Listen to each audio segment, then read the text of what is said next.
चलो जी, ये है टाइम डकैती पार्ट 2 और जहाँ पर हमने वीडियो छोड़ी थी वहीं से करते हैं शुरू। तो अब तक भाई साहब हमने टाइम ट्रेवल के लिए वर्म होल का कॉन्सेप्ट जान लिया, जिसका रायता फिजिक्स के फूफा एल्बर्ट आइंस्टाइन ने फैलाया था। और जैसा कि आप पिछले वीडियो से जान चुके हो कि ये प्योर थ्योरेटिकल कॉन्सेप्ट है, मतलब कि इसके होने की कोई भी संभावना आज तक नहीं मिली है। और दूसरी चीज जो मैंने आपको पिछली वीडियो में बताई थी वो थी मोबियस की पट्टी, जिसका इस्तेमाल करके अपनी सुपर हीरो की टीम ने डाल दी टाइम डकैती। लेकिन ये डाली कहाँ पर थी?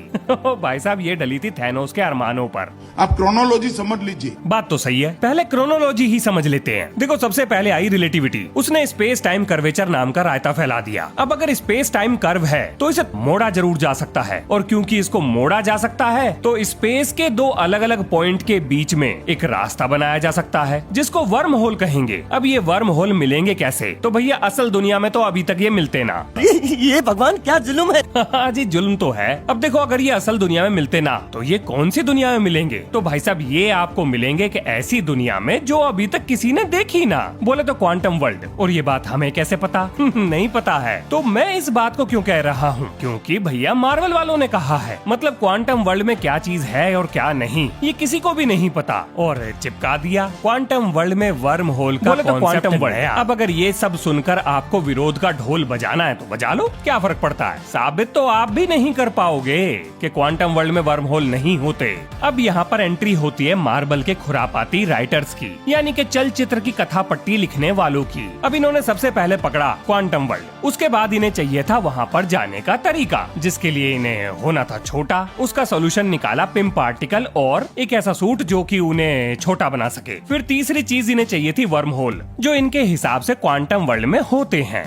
लेकिन मार्वल वालों ने मोबियस की पट्टी की मदद से इन्हें ढूंढने का टाइम जीपीएस बना लिया। अब ये कैसे काम करता है ये उन्होंने नहीं बताया। अब भैया कहीं की ईंट कहीं का रोड़ा, भानुमति ने कुनबा जोड़ा, ये वाला हिसाब किताब रहा है इनका इस पिक्चर को बनाने में।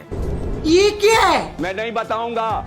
क्या बताऊं क्या है भाई साहब? ये है एक पिक्चर से 23,000 करोड़ कमाने का फॉर्मूला। अब बस छोटे हो जाओ, क्वांटम रिल्म में चले जाओ, और ये जो आप जीपीएस नाम की घड़ी लेकर घूम रहे हो, ये आपको क्वांटम लेवल के वर्म होल का रास्ता बता देगी, जो आपको स्पेस के डिफरेंट टाइम में आराम से पहुंचा देगी। बस ये है लॉजिक। मतलब लॉजिक तो है ही ना इसमें, पर क्या करें, मार्वल वालों ने यही परोसा है। कैसा लगा मेरा मजाक? मजाक है ये? मजाक है? अब जरा जान लेते हैं कि विज्ञान इनमें से किन किन चीजों पर यकीन करता है। मतलब मार्वल वाले कौन से देव पुरुष हैं? कहीं ना कहीं से तो कॉपी मारा ही होगा, अवश्य मारा होगा। तो जी, क्या विज्ञान पैरेलल टाइमलाइंस पर यकीन करता है? हाँ जी, बिल्कुल करता है। कोई सबूत है? हाँ बिल्कुल है जी। एक क्या, लो सबूतों का ढेर लगा देते हैं भाई साहब। 26 अप्रैल 2024 टाइम ट्रेवल पैराडॉक्सेस और एंटेंगल्ड टाइमलाइन के ऊपर एक रिसर्च पेपर छपा है। तो जी क्या लिखा है इसमें? ज्यादा कुछ नहीं है, वही बोरिंग बातें हैं। देखो, वैसे तो ये पूरा रिसर्च पेपर मैं ऊपर से चाट चुका हूँ, मतलब कि 31 पेज का रिसर्च पेपर है और 28 पेज ही इसमें पढ़ने लायक है। तो एक सरसरी नजर घुमा ली मैंने इस पर, डिटेल में नहीं पढ़ा, वो इस वीडियो को बनाने के बाद पढ़ूंगा। लेकिन जिसको पूरा पेपर पढ़ना है तो उसका इंतजाम मैं कर चुका हूँ। वीडियो के एंड में बता दूंगा कि ये सारे ज्ञान के जितने भी कागज पत्तर हैं ये आपको कहाँ मिलेंगे। तो देखो, इस रिसर्च पेपर में सबसे पहले बताया गया है टाइम ट्रेवल के पैराडॉक्सेस के बारे में, मतलब वो चीजें जो टाइम ट्रेवल को लॉजिकली मना करती हैं कि ये पॉसिबल नहीं है। फिर इसी पेपर में उन पैराडॉक्सेस का सॉल्यूशन भी बताया है, यानी कि रेजोल्यूशन। और जी उसके बाद बताया गया है एंटेंगल्ड टाइमलाइंस के बारे में, यानी कि मल्टीपल टाइमलाइंस, जिसके बारे में मैं अभी आपसे जिक्र कर रहा था। वैसे एंटेंगल्ड टाइमलाइन तो आप समझते ही होंगे, समझते हो ना? नहीं। नहीं समझते? अभी समझा देते, कौन सी बड़ी बात है। देखो, आपने एंटेंगल्ड सब एटॉमिक पार्टिकल्स के बारे में तो सुना ही होगा। आसान भाषा में बोलूं तो वही भूतिया हरकतें जिनका जिक्र एल्बर्ट आइंस्टाइन ने किया था, यानी spooky action at a distance. अब इसका क्या मतलब हुआ? तो देखो भैया, जब दो चीजें एंटेंगल्ड होती हैं तो आप चाहे उन्हें यूनिवर्स के दोनों एंड पॉइंट पर ही क्यों ना रख दो, लेकिन आपके द्वारा एक में किया गया बदलाव दूसरे में अपने आप ही परिवर्तन ले आएगा। अब इससे ज्यादा दिमाग पे जोर मत डालो, मोटा मोटा मतलब यही निकलता है। और ये चीज वैसे भी साइंटिफिकली प्रूव हो भी चुकी है, तो इसमें तो अपने को शक है ना। अब वैज्ञानिकों का कहना ये है, मतलब जिन्होंने ये रिसर्च पेपर छापा है, उनका कहना ये है कि जिस तरीके से सब एटॉमिक पार्टिकल्स एंटेंगल्ड हो सकते हैं, ऐसे ही टाइमलाइंस भी हो सकती हैं। अब इसमें अपना क्या फायदा है? तो भाई साहब, फायदा ये है कि अब हम डाल सकते हैं टाइम डकैती चलो यार, अब गरीबों में मिठाई बंटवाओ। नहीं नहीं, अभी गरीबों में मिठाई बंटवाने का टाइम नहीं आया। अब देखो, आपके दिमाग में एक और सवाल आना चाहिए, वो ये कि भैया एवेंजर्स एंड गेम तो 26 अप्रैल 2019 को रिलीज हुई थी और ये पेपर छपा है 2024 में। तो इन्हें कैसे पता लगा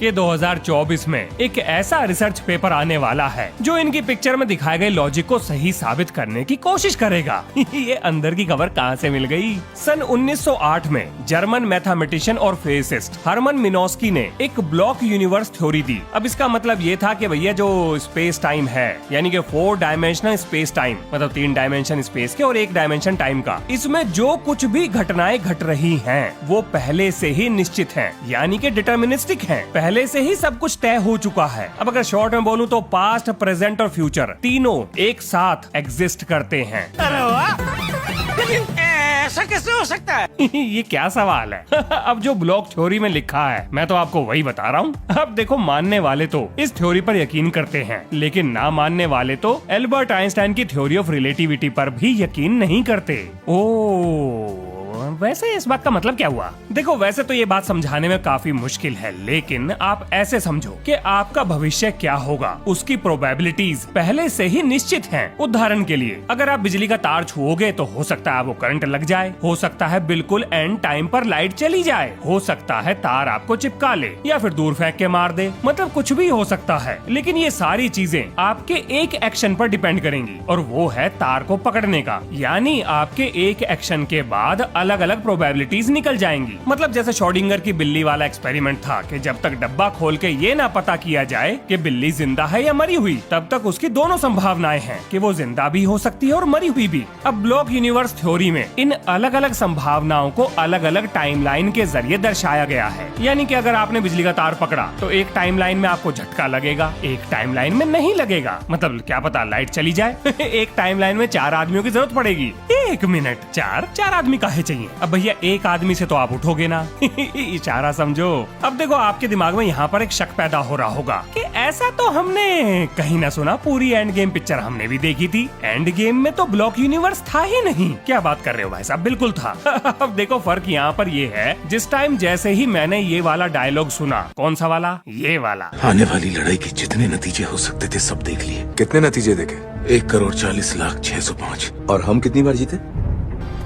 एक बार। मैं जब ही समझ गया था, इन्होंने ब्लॉक यूनिवर्स इसमें घुसा दिया, संभावनाएं यानी प्रोबेबिलिटीज। अब देखो, ब्लॉक यूनिवर्स थ्योरी कहती है कि आपके पास्ट, प्रेजेंट और फ्यूचर की प्रोबेबिलिटीज पहले से ही फिक्स हैं, यानी कि आपका हर डिसीजन आपकी टाइमलाइन का भविष्य तय करता है। अब यही बात तो अपने डॉक्टर साहब ने कही है। उन्होंने अपने हर एक एक्शन से निकलने वाले रिजल्ट को देख लिया, लेकिन इसका मतलब क्या निकला? भाई साहब, मतलब निकला ये कि कौन सा एक्शन कौन सी टाइमलाइन को जन्म देगा, ये सारी चीजें अपने जादूगर भैया ने पता लगा ली। और अगर इसे विज्ञान की नजरों से देखा जाए तो यही तो है ब्लॉक यूनिवर्स थ्योरी। यानी कि अलग अलग टाइमलाइन की संभावनाएं। अब आप समझ गए होंगे मैं क्या कहना चाह रहा हूँ। तो क्या ये पास्ट में पीछे गए थे? नहीं, ये दूसरी टाइमलाइन में गए थे। चलो मैं सारी चीजें दोबारा शॉर्ट में बता देता हूँ। इन लोगों को बदलना था अपना भविष्य, जिसके लिए ये गए दूसरी टाइमलाइन में। टाइमलाइन में जाने के लिए चाहिए था इन्हें वर्म होल, जो इन्हें मिला क्वांटम वर्ल्ड में। क्वांटम वर्ल्ड में जाने के लिए होना था इन्हें छोटा, जिसके लिए इस्तेमाल करा इन्होंने पिम पार्टिकल। पिम पार्टिकल को एग्जीक्यूट करने के लिए चाहिए था इन्हें एक सूट, जिसकी टेक्नोलॉजी चुराई इन्होंने अपने चीटी भैया से। अब ये मणियां चुरा के लाए, अपनी वाली टाइमलाइन को ठीक ठाक किया और मणियों को वहीं पर वापस रख दिया। काम निबट गया, थैनोस भी निबट गया।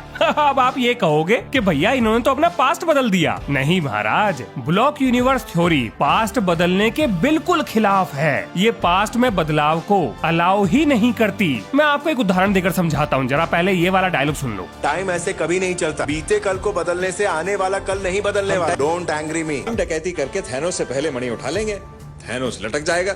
मजाक चल रहा है? अगर तुम बीते कल में जाते हो तो वो तुम्हारा आने वाला कल बन जाता है और तुम्हारा पिछला वर्तमान तुम्हारा भूतकाल बन जाता है, जो अब नए भविष्य को लेकर बदलना नामुमकिन है। अब देखो, ये बात ना बिल्कुल ठीक है, ब्लॉक यूनिवर्स के हिसाब से भी ठीक है। जरा एक पल के लिए ये सोचो, अब अगर आप इस वीडियो को यहाँ तक देख चुके हो तो जिस समय आपने इस वीडियो पर क्लिक किया वो आपका भूतकाल है। अब अगर आप टाइम में पीछे जाकर अपने आप को वीडियो पर क्लिक करने से रोको तो भाई साहब इसका मतलब ये हुआ कि आप पास्ट में नहीं गए बल्कि नए प्रेजेंट में आ गए हो, और जिस समय आपने टाइम में पीछे जाने की प्लानिंग करी वो अब नया भूतकाल बन चुका है। और अब अगर आपने अपने आप को वीडियो देखने से रोका तो ये आपका भविष्य नहीं बदलने वाला, बल्कि एक नई टाइमलाइन को जन्म दे देगा यानी कि एक और संभावना। क्योंकि आपने टाइम में पीछे आने का डिसीजन लिया, तो उस डिसीजन की वजह से जो नई प्रोबेबिलिटी निकली, इस चीज को ब्लॉक यूनिवर्स थ्योरी मानती है। लेकिन अगर आप गौर करो तो जिस समय आप अपने आप को रोक रहे होगे वो पास्ट नहीं है, आपका नया प्रेजेंट है। तो भाई साहब इसका मतलब क्या निकला? जनाब मतलब निकला ये कि आप टाइम में पीछे जा ही नहीं सकते, बल्कि नई टाइमलाइन में जा सकते हो, मतलब इस ब्लॉक यूनिवर्स थ्योरी के हिसाब से। और इसी को उठाकर एवेंजर्स मूवी में इस्तेमाल किया गया है, जो कि आई थी 1908 में। तो अब सारी चीजों का लॉजिक बन गया ना।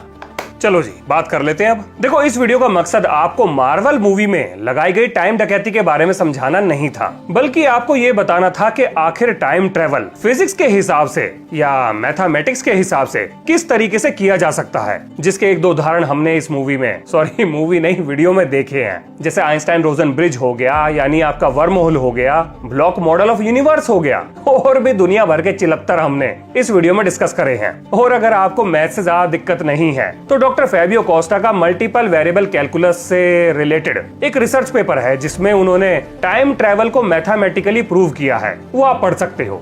अब देखो, इतने सीरियस टॉपिक को थोड़ा लाइट वे में समझाने का यही एक पॉसिबल तरीका मुझे समझ में आ रहा था, क्योंकि अक्सर लोग कहानियों से या फिर मूवीज से अपने आप को रिलेट कर पाते हैं। तो मैंने मार्वल से इन टॉपिक्स को रिलेट करके आपको ये समझाने की कोशिश करी है। अब यहाँ पर एक और जरूरी बात जान लीजिए, वो ये कि सारे साइंटिस्ट जो भी थ्योरीज मैंने आपको इस वीडियो में बताई है उन पर एग्री नहीं करते हैं। सबका अपना अपना सोचना है कि टाइम ट्रेवल पॉसिबल कैसे होगा या नहीं होगा। सबकी अपनी अपनी थ्योरीज हैं, आप भी अपनी बना सकते हैं। अब जितने भी रिसर्च डॉक्यूमेंट्स या फिर आर्टिकल्स का मैंने इस वीडियो में जिक्र किया है, ये सारे के सारे आपको विज्ञान रिचार्ज के व्हाट्सएप चैनल पर मिल जाएंगे, जिसका लिंक इस वीडियो के डिस्क्रिप्शन या फिर कम्युनिटी पोस्ट में मिल जाएगा। और अब बारी है शाउट आउट की, तो शाउट आउट दिया जाता है नवनीत मौर्य को। ये भाई साहब है उत्तर प्रदेश के मऊ से, और इन्होंने सही अंदाजा लगा लिया है कि आखिर पिक्चर में हुआ क्या था। तो जी ये है इस वीडियो का अंत। मिलते हैं नेक्स्ट वीडियो में। जय हिंद, जय भारत।